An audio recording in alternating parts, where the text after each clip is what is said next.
প্রায় 16 বছর পর আবারও 2025 সালে অর্থাৎ এই বছরে কিন্তু সারা ভারতবর্ষ জুড়ে আদমশুমারি অর্থাৎ জনগণনা চালু হচ্ছে। আর এবারের জনগণনায় আপনাদের প্রত্যেককেই অংশগ্রহণ করতে হবে, প্রত্যেকের নামই কিন্তু রেজিস্ট্রেশন করতে হবে। 2025 সালে যে আদমশুমারি বা জনগণনা প্রক্রিয়া চালু হবে সেটা কিন্তু অনলাইন এবং অফলাইনে, অর্থাৎ আপনি বাড়ি বসেই জনগণনা প্রক্রিয়ায় অংশগ্রহণ করতে পারেন বা বাড়ির তথ্য আপলোড করতে পারেন। তাই আজকের এই ভিডিওতে আপনাদের দেখাবো এই যে আদমশুমারি বা জনগণনা এর ফর্ম আপনি কিভাবে অনলাইন থেকে ফিল আপ করবেন, কি কি ডকুমেন্ট লাগবে, কোন কোন প্রশ্ন থাকতে পারে, বিস্তারিত তথ্য আজকের এই ভিডিওতে আপনারা জানতে পারবেন। চাইলে আপনারা বাড়ি বসে নিজের স্মার্টফোনের মাধ্যমে কিন্তু এই জনগণনায় অংশগ্রহণ করতে পারেন। তো ভিডিওটি অবশ্যই শুরু থেকে শেষ পর্যন্ত দেখবেন। তো এখানে আপনারা বর্তমান পত্রিকার একটি আর্টিকেল দেখতে পাচ্ছেন যেখানে বলা হয়েছে সেন্সাসের তথ্য আপলোড করতে পারবেন নাগরিকও, অর্থাৎ যাবতীয় নাগরিক যে ভারতবর্ষের নাগরিক তারা কিন্তু এবার অনলাইনেই সেন্সাসের তথ্য আপলোড করতে পারবেন।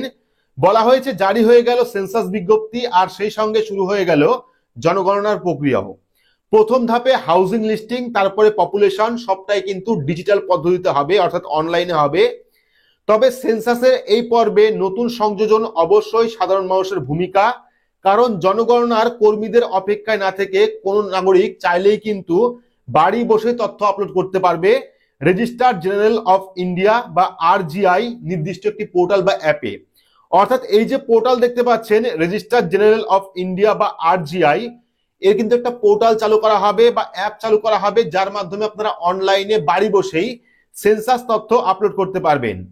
এর ফলে কি হবে, এর ফলে বাড়ির সদস্য সংখ্যা এবং তাদের বিস্তারিত তথ্য নথিভুক্ত করা যাবে। তেমনি কিন্তু পরিবারের কেউ মারা গেলে বা ঠিকানা বদল হলে সেই নাম কিন্তু তালিকা থেকেও বাদ দেওয়া যাবে।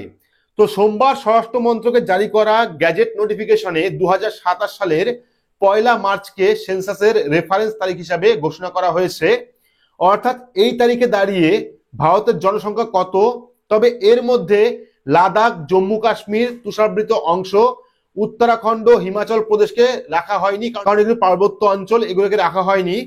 এই চারটি ক্ষেত্রে জনগণনার রেফারেন্স ডেট ধরা হয়েছে 2026 সালের 1 অক্টোবর। অর্থাৎ এই এই যে চারটে জায়গা বললাম, এই চারটাতে কিন্তু 2026 সালের 1 অক্টোবর জনগণনার কাজ শুরু হবে।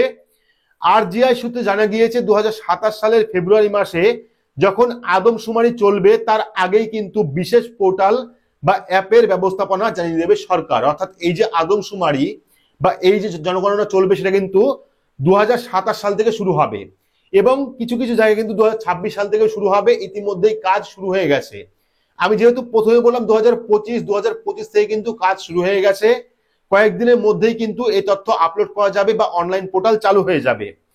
তার ভিত্তিতে ঘরে বসেই নিজের অনলাইন তথ্য আপলোড করতে পারবেন ভারতীয় নাগরিকরা। পরে যখন জনগণনা কর্মী ওই ব্যক্তির বাড়িতে যাবেন তখন তাকে অ্যাকনোলেজমেন্ট আইডি দিতে হবে। অর্থাৎ যখন আপনি অনলাইন আবেদন করবেন, আবেদন করার পরে কিন্তু অ্যাকনোলেজমেন্ট নাম্বার পাবেন। সেই অ্যাকনোলেজমেন্ট নাম্বার যদি আপনার বাড়িতে কোনো আধিকারিক আসে তাকে কিন্তু দিয়ে দিলেই সেই কাজটা কমপ্লিট হয়ে যাবে। আধিকারিকরা মিলিয়ে দেখে নেবেন প্রকৃত তথ্য আপলোড হয়েছে কিনা।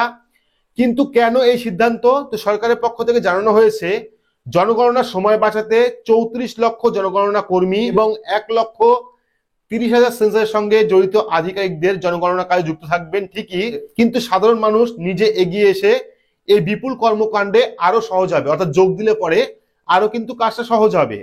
2026 সালের এপ্রিল থেকে সেপ্টেম্বর পর্যন্ত হবে হাউস লিস্টিং। বুঝতে পারছেন, 2026 সালের এপ্রিল থেকে সেপ্টেম্বর পর্যন্ত হবে হাউস লিস্টিং, অর্থাৎ দেশে বাড়ির সংখ্যা কত, কার বাড়িতে কটি ঘর রয়েছে ইত্যাদি কিন্তু দেখা হবে। তারপর হবে পপুলেশন রেজিস্ট্রেশন। ঠিক আছে, সেখানে প্রতিটি ব্যক্তির বিস্তারিত তথ্য সার্ভারে উঠবে। সম্পূর্ণ ডেটা চূড়ান্ত হবে 2027 সালের মার্চে অথবা এপ্রিলে। জনগণনা বিবেচিত হবে 1 মার্চ 2027 মোতাবেক। অর্থাৎ এই যে সার্ভেটা হবে এটা কিন্তু বিবেচিত হবে 1 মার্চ 2027 থেকে। তো 2025 সাল থেকে কাজ শুরু হয়ে গেছে, 2026 সাল থেকে শুরু হবে এই কাজ। আপনারা চাইলে অনলাইন বা অফলাইন দুভাবে কিন্তু আবেদন করতে পারেন, বাড়ি বসে আবেদন করতে পারেন। যখন অফিসিয়ালি পোর্টাল চালু হয়ে যাবে তখন কিন্তু অবশ্যই আপনার চ্যানেলের মাধ্যমে ভিডিও পাবেন এবং সেই ভিডিও দেখার জন্য অবশ্যই চ্যানেলটিকে সাবস্ক্রাইব করে রাখবেন। শুধুমাত্র সেই ভিডিও দেখার জন্য নয়, প্রতিনিয়ত কিন্তু আমরা গভর্নমেন্টের যাবতীয় আপডেট, যাবতীয় ফর্ম ফিল আপ, যাবতীয় আপডেট যেরকম রয়েছে, খবর রয়েছে, ফর্ম ফিল আপ রয়েছে, প্রকল্প রয়েছে, প্রকল্প সম্বন্ধে বিস্তারিত তথ্য কিন্তু এই চ্যানেলে আপলোড করা হয় প্রতিনিয়ত। আপনারা অবশ্যই চ্যানেলটিকে সাবস্ক্রাইব করে রাখবেন এবং পাশে রাখা বেল আইকনটি প্রেস করে নোটিফিকেশন অল করে রাখবেন সব রকম আপডেট সবার আগে পেতে। তো আজকের মতো এইটুকুই, ধন্যবাদ।